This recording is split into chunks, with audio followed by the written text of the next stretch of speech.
When we talk about what done right looks like in a home siding installation, we're really looking at the manufacturer's in installation instructions. Manufacturers engineer their products in a way that they're intended to be installed in a certain manner. And when they're not installed in that way, the products won't perform.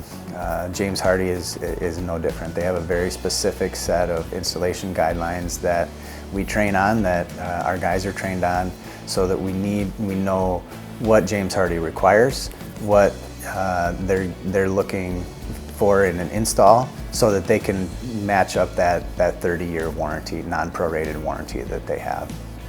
An analogy I like to use is, you can't fill up a diesel pickup truck with gasoline and then bring it back to Ford and say the truck doesn't work.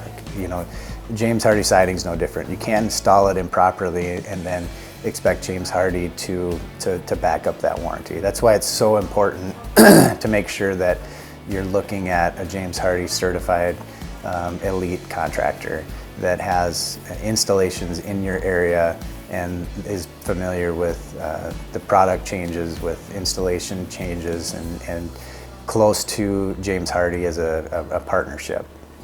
Installation guidelines change from time to time. The product changes a little bit from time to time, and so you want to make sure that the people that you're working with know those changes and are up on that, so that when if there ever is an issue, that James Hardie doesn't come out and say, "I'm sorry, we can't honor this warranty because it wasn't installed properly."